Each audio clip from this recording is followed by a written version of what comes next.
pertama terkait dengan pengangkatan P3K yang persyaratan utamanya harus S1 ya. Saya sampaikan bahwa kalau kita menerapkan persyaratan S1 untuk seluruh P3K. Mohon izin, ini dirangkum dulu semua atau langsung dijawab Pak Menteri? Dirangkum, baik.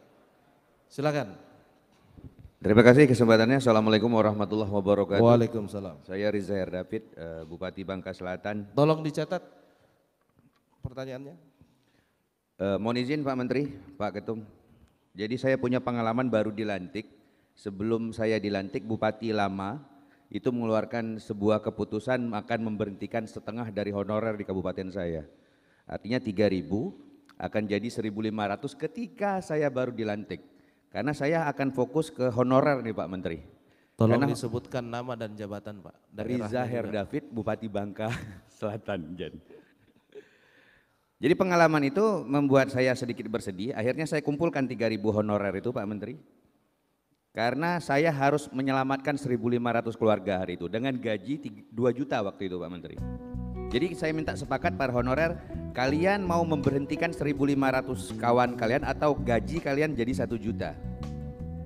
Akhirnya kawan-kawan honorer sepakat menyelamatkan 1.500 yang tadinya akan jadi pengangguran dan hari ini gaji mereka 1 juta Pak. Karena saya harus menyelamatkan 1.500 atas keputusan Bupati lama. Tapi detik ini Pak, saya perlahan per tahun saya taikkan lagi Pak gaji-gaji honorer di saya Pak, 500.000 per tahun. Nah ketika saya akan menaikkan gaji mereka kembali ke 2 juta, ternyata ada pernyataan dari pusat, jangankan 1.500 yang bisa saya selamatkan Pak, 3.000 sepertinya saya sulit untuk diselamatkan. Sudah berkali-kali kami sampaikan ke Bapak Gubernur atas pengaduan kami. Nah dalam kesempatan hari ini kami berharap sama Bapak Menteri, karena kalau kami dengan Pak Gubernur, ketika Pak Gubernur ini ketemu ke pusat, dia bilang dia perwakilan daerah Pak Menteri. Begitu dia bilang ke daerah, saya ini perwakilan pusat katanya. Aduh, jadi serba salah kami Bupati ini. Mana yang bagus diambil, mana yang jelek dibuang ke sini. Jadi besar harapan kami Bapak Menteri, karena sudah sangat berpengalaman jadi kepala daerah, kami berharap ada solusi cerdas, solusi cantik untuk kami kepala daerah, karena mau tidak mau menurut sekjen kami tadi, secara politis ini berpengaruh Pak. Kalaupun kebijakan ini terpaksa dilaksanakan, izin mohon saran Pak Menteri, bolehkah itu dilaksanakan di 2024 di bulan 1 dan bulan ketiga awal pelantikan kepala daerah terpilih? Mungkin ini tidak terlalu bahaya buat kami Pak. Iya kalau emang terpaksa 2005. Artinya nanti kepala daerah terpilih pasca dia dilantik 1 sampai 3 bulan silakanlah kebijakan ini keluarkan. Jangan di pertengahan seperti ini Pak. Ini bupati yang baru 1 periode bisa pingsan mendadak Pak dengan kebijakan ini. Sementara kami sudah berusaha menyelamatkan 1.000 honorer di daerah kami dengan memotong gaji mereka 1 juta per orang dengan harapan 1.500 yang tadi SK sudah keluar akan diberhentikan, batal diberhentikan hari ini Pak. Itu Pak Menteri mohon arahan dan masukan yang terbaik buat rakyat, karena kami hari ini bekerja untuk rakyat dan kami yakin Pak Menteri tahu persis kondisi kami kepala daerah. Mungkin lain-lain bisa dari teman yang lain. Terima kasih atas waktunya. Billahi taufiq wal hidayah. Wassalamualaikum warahmatullahi wabarakatuh. Waalaikumsalam warahmatullahi wabarakatuh. Merdeka. Terima kasih Pak Bupati Bangka Selatan. Sebentar Pak. Meja di sini sudah tadi kami kasih 1 sebagai perwakilan. Kami ke belakang dulu Pak, karena banyak sekali yang angkat tangan di belakang. Jadi kami ambil 1, 2, 3, 4, 5. Sesi pertama Pak. Sesi pertama kami buka dulu 1, 2, 3, 4, 5. Nanti sesi 2 kembali baru kami kembalikan lagi. Saya sudah terlanjur berdiri Pak. Iya masalahnya yang kami akan berikan ke belakang Pak, bukan yang di depan. Saya berbicara tidak mewakili meja, tapi saya berbicara mewakili daerah.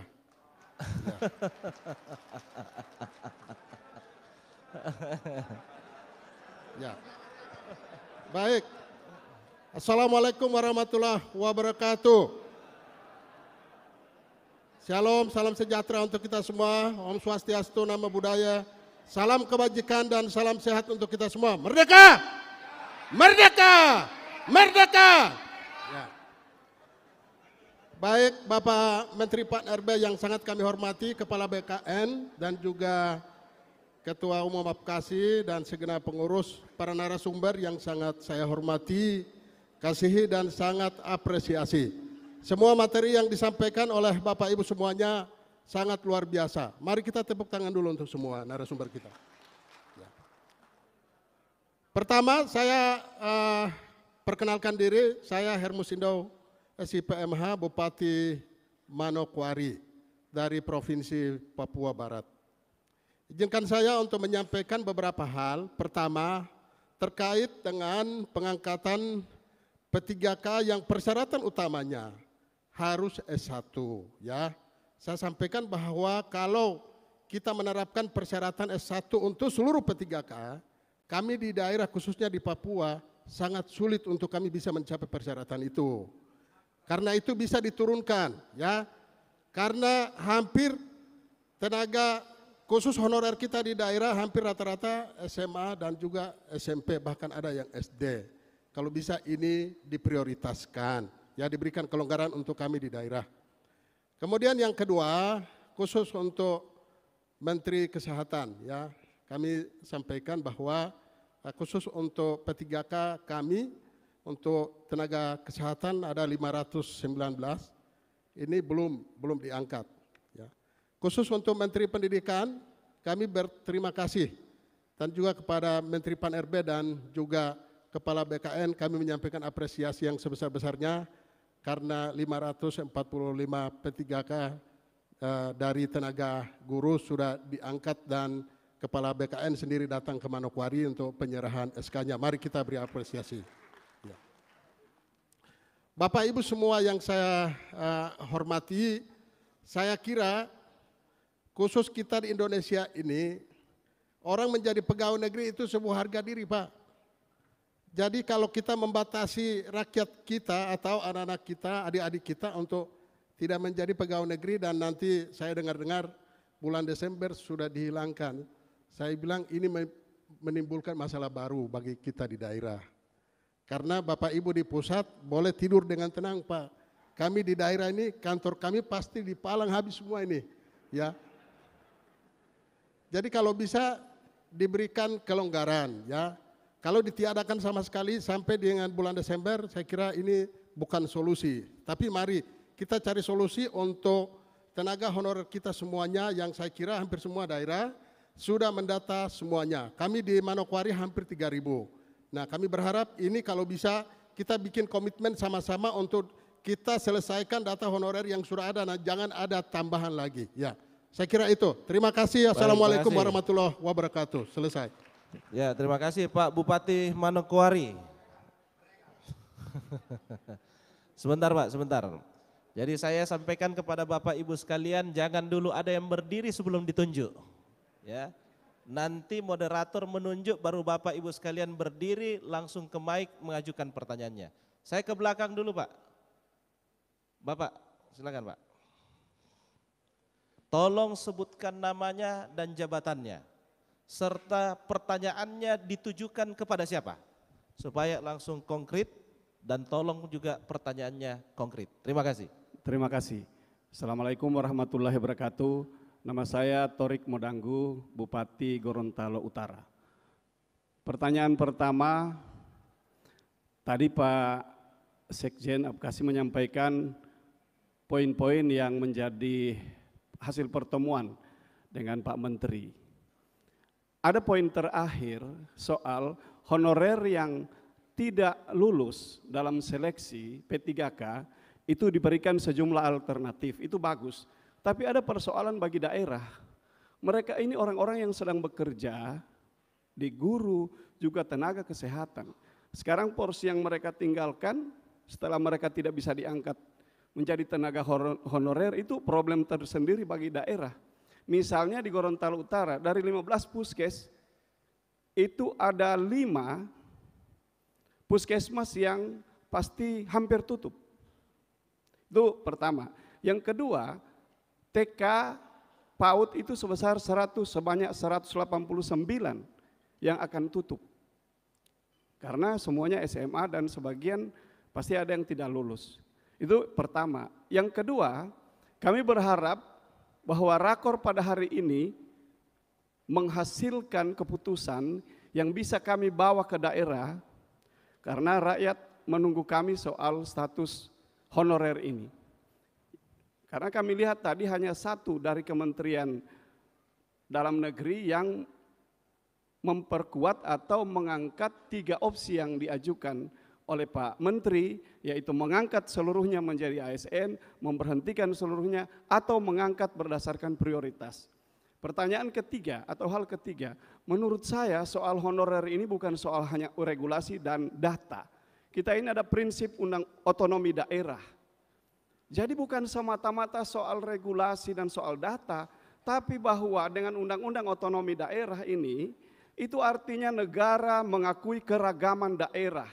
Penyeragaman itu tidak adil bagi daerah, karena kita punya kondisi yang berbeda. Contoh, perlu diuji daerah-daerah dengan kapasitas fiskal yang rendah. Apakah ini juga diberlakukan secara serentak atau dengan prinsip sentralisasi? Itu yang soal yang ketiga. Kami mau sampaikan contoh pada sosialisasi PP 49 di Batam, saya hadir waktu itu. Tidak ada roadmap. Kalau tadi Pak Menteri bagus sekali, roadmapnya jelas sehingga daerah punya persiapan. Ini hanya sosialisasi bahwa ada Permen 49 2018 tentang terjemahan dari Undang-Undang 5 2014. Tetapi tidak ada roadmap. Kalau ada roadmap seperti tadi, saya kira daerah-daerah bisa menyesuaikan. Yang ketiga, dalam konteks pertanyaan ketiga ini menurut saya, sekarang ini sistem bisa mengatur. Artinya kepala daerah yang akan hadir belakangan pasca pilkada berikutnya, dia akan terkunci oleh sistem. Makanya menurut saya 3 poin kalau kita ingin mencari solusi mendasar. Pertama, regulasi oke, yaitu Undang-Undang 5, Permendagri 49. Lalu yang kedua, roadmap-nya jelas bagi daerah berdasarkan data-data real yang tadi sudah dipaparkan. Dan yang ketiga, sistem yang mengunci ini. Saya yakin dengan ini setiap proses politik akan menyesuaikan dengan ini, dan daerah-daerah punya kemampuan untuk mempersiapkan diri karena sudah terkunci dengan 3 hal. Regulasi, roadmap jelas, dan yang ketiga sistem informasi. Saya kira kalau prinsip ini kita tegakkan, berarti prinsip otonomi daerah benar-benar kita junjung tinggi. Sekali lagi ini bukan hanya soal data dan regulasi, tapi seberapa besar daerah diuji kemampuan fiskalnya, diuji kondisi demografis, geografis dan lain-lain untuk menunjukkan bahwa Indonesia memang harga mati NKRI. Assalamualaikum warahmatullahi wabarakatuh. Waalaikumsalam warahmatullahi wabarakatuh. Terima kasih Pak Bupati Gorontalo Utara. Jadi usulan yang kami sampaikan ini belum final Pak, ini hasil rapat kita dengan APSI, Asosiasi Pemerintah Provinsi Seluruh Indonesia, APEKSI, Asosiasi Pemerintah Kota Seluruh Indonesia, dan juga kita APKASI. Ini usulannya, jadi usulan ini belum final. Kenapa APKASI melaksanakan rakor pada hari ini mau mengumpulkan lagi dan memperkaya seluruh usulan dari Bapak Ibu sekalian. Sehingga nantinya inilah yang akan kita serahkan kepada Pak Menpan RB dan seluruh kementerian terkait untuk bisa mencarikan solusi terlebih dahulu, barulah kita menyepakati bersama diberlakukan terkait penghapusan honorer tersebut. Begitu Pak Bupati Gorontalo Utara. Oleh karena itu nanti yang Bapak sampaikan didengarkan langsung oleh Pak Menpan, nanti akan dijawab. Saya lanjut ke tengah. Ke tengah silakan Pak.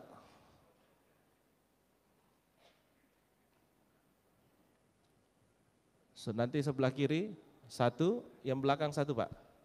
Belakang satu, belakang sekali satu, sini satu. Selebihnya sesi kedua. Pak Askolani sesi kedua Pak.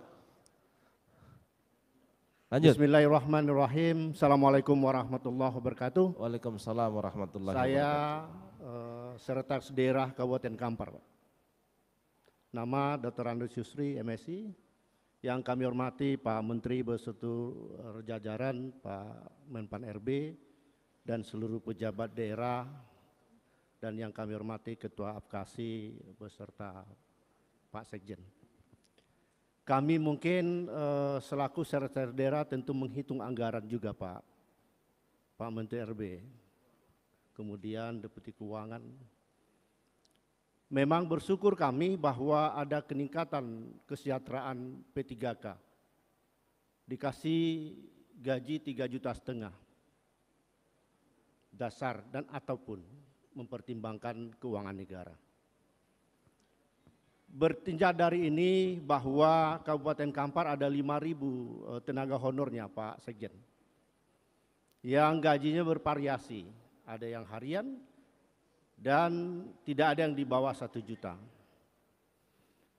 Berkenan dengan itu, kalaulah Kampar diberi kuota P3K, nanti akan jadi masalahnya adalah tidak balance di anggaran belanja modal untuk aparatur akan meningkat tinggi. Maka sebenarnya Bapak Bupati yang hadir cuma diberi amanah untuk didiskusikan, disampaikan pada rapat ini, jika Kabupaten Kampar diberlakukan kebutuhan 5.000 itu, maka angkanya cukup besar. Sedangkan kami tidak terlalu besar, tapi bisa menghidupkan 5.000 itu. Kalaulah besok diberlakukan pemberhentian di bulan 11, kalau kita haji gaji P3K tambah tunjangan daerah, diprediksi 5 juta satu orang P3K Pak, mesti kita persiapkan. 5 juta itu bisa hidup tenaga honor kami 3 orang. Sampai malah lebih. Mana yang lebih berdampak baikkah? Apakah kita mempertahankan ke tenaga honor yang hari ini ada atau mengangkat P3K? Pertanyaannya aja, tidak akan pernah kesesuaian angka berkaitan dengan besarnya belanja aparatur kalau P3K ini dilakukan secepatnya. Maka berikanlah daerah ini bervariasi Pak Sekjen, berikan kesempatan daerah bervariasi supaya tenaga honor kita tidak menjadi penganggur kembali. Sementara P3K jumlah sedikit kita terima, kita berhentikan 5.000. Padahal dengan sedikit P3K sama biayanya dengan yang 5.000 tadi. Itu saja mungkin Pak Menteri. Terima kasih. Wabillahi taufiq wal hidayah. Assalamualaikum warahmatullahi wabarakatuh. Waalaikumsalam warahmatullahi wabarakatuh. Terima kasih untuk Pak Sekda Kampar. Belakang Pak, belakang. Belakang dulu Pak, belakang. Yang paling belakang dulu Pak, paling belakang. Iya. Bukan Pak, bukan. Iya, yang Bapak angkat tangan. Silakan.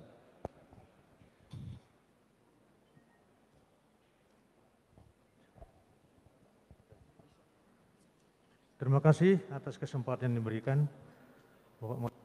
Assalamualaikum warahmatullahi wabarakatuh. Waalaikumsalam warahmatullahi wabarakatuh. Yang saya hormati Bapak Menteri Pan-RB, Bapak Menteri Dalam Negeri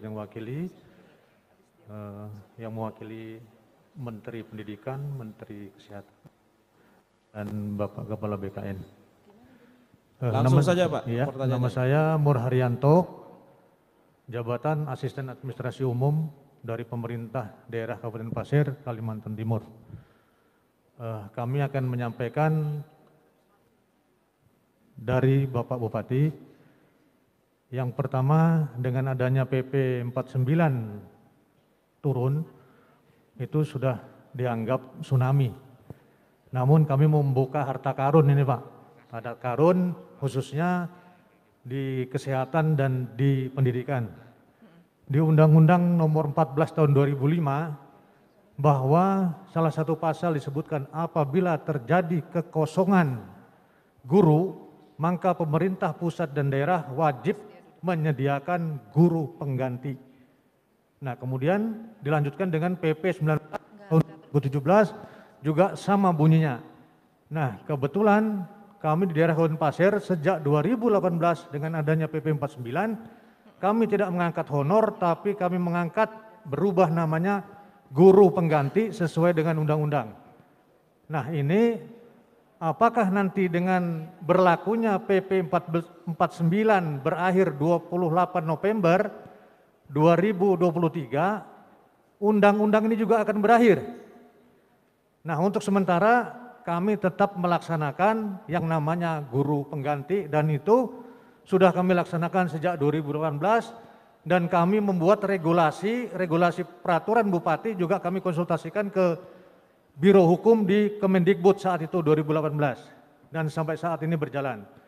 Nah kemudian untuk tenaga kesehatan, di situ ada Undang-Undang 36 2014 menyatakan sama, apabila terjadi kekosongan tenaga kesehatan, maka pemerintah pusat dan daerah wajib menyediakan tenaga kesehatan pengganti.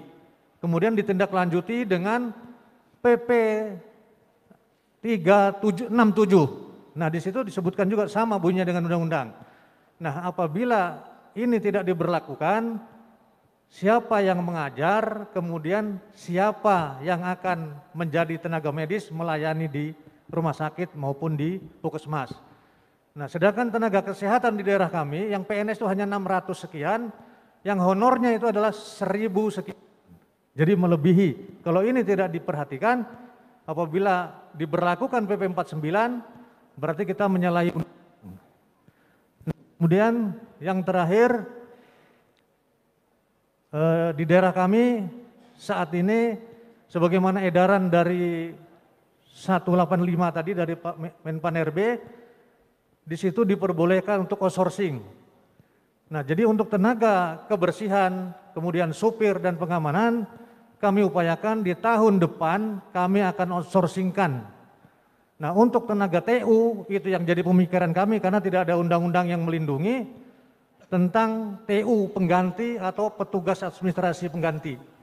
Nah, satu hal lagi di Dinas Pendidikan, di Kementerian Pendidikan, satu lagi Pak, untuk tenaga TU yang mengelola Dapodik dan sebagainya, itu kami tidak punya. Sementara ini tenaga guru semua yang digunakan. Terima kasih. Ya, baik, makasih. Assalamualaikum warahmatullahi wabarakatuh. Waalaikumsalam warahmatullahi wabarakatuh. Sebelum Pak Menteri meninggalkan tempat, karena ada kegiatan lain, maka kita minta dulu Pak Menteri untuk bisa menjawab beberapa pertanyaan dari teman-teman Bupati sebelum Bapak Menteri meninggalkan tempat. Berkenan Pak Menteri? Ya, silakan Pak Menteri.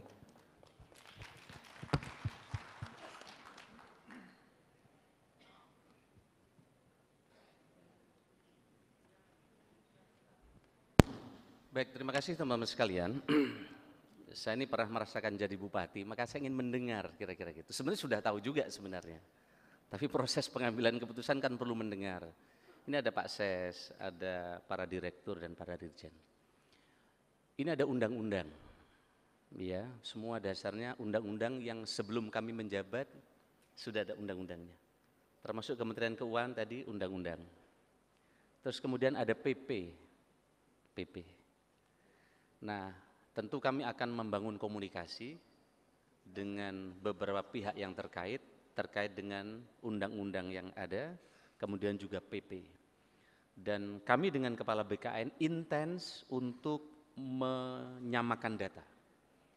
Tetapi kami mohon di tengah kami mengkolek data, jangan ada penumpang gelap yang menumpuki data yang para bupati yang baik menyampaikan data, kemudian ada data-data baru yang konon saya dengar ada juga yang menggunakan cara-cara yang tidak baik. Mohon ini mari bareng-bareng kita data, kira-kira gitu. Nanti datanya berapa? Nah, kami tadi sudah menyiapkan 3 opsi kira-kira yang itu tadi kami sampaikan kepada teman-teman. Nanti akan kita dengar dengan baik. Ini ada Pak Bima, ada teman-teman dari BKN lengkap, begitu juga Dispendik dan lain. Termasuk kemarin usulan teman-teman yang para bupati berikan ruang, tentu tidak untuk 2 hal, tidak untuk pendidikan dan kesehatan. Karena pendidikan dan kesehatan itu punya parameter khusus, tidak ada kaitannya dengan periode bupati. Kira-kira gitu Bu. Nah, berbagai ruang inilah kita diskusikan. Maka oleh karena itu hari ini kami ingin mendengar, sebenarnya saya juga sudah mendengar. Tapi dari ini bagaimana kita mendengar dari Papua, bahkan khusus formasi di Papua, kita putuskan ASN di Papua 80% orang Papua. 80%. Sehingga ini akan menjamin tidak ada lagi orang luar Papua akan mengisi formasi dan kemudian setelah itu akan pindah ke Jawa atau ke tempat lain. Jadi ini afirmasi dari Bapak Presiden. Nah, yang lain-lain kami mendengar, tentu aspirasi ini kami dengar, tetapi sekali lagi ada undang-undang dan ada PP. Kita mencari bagaimana titik ini yang tidak melanggar undang-undang dan tidak melanggar PP, kecuali undang-undangnya ada perubahan.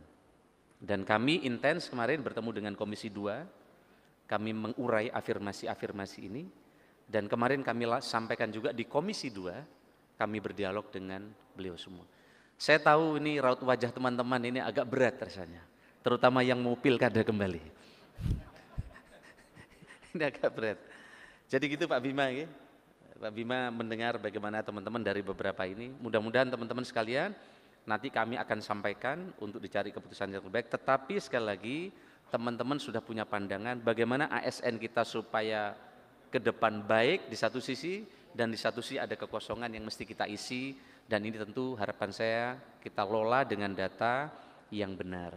Maka kita akan kembalikan data ini yang kemarin masuk, ya Bapak verifikasi, istilahnya bukan pendataan tapi audit data yang akan ditandatangani oleh Pak Bupati dan Sekda, dan nanti Bapak pertanggungjawaban mutlak di situ, dan nanti akan diaudit oleh BPKP apakah data yang masuk betul-betul sesuai syarat atau baru dimasukkan oleh kepala daerah atau kepala dinasnya. Kalau ditemukan nanti ternyata di data itu data yang baru dimasukkan oleh kepala dinasnya setelah diaudit oleh BPKB ditemukan, maka akan ada konsekuensi hukum.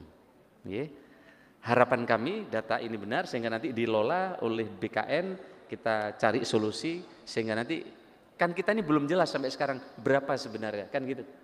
Kalau sisa yang kemarin sih sudah jelas, skemanya sudah ada, masalahnya tambahan baru ini seperti apa, kira-kira gitu.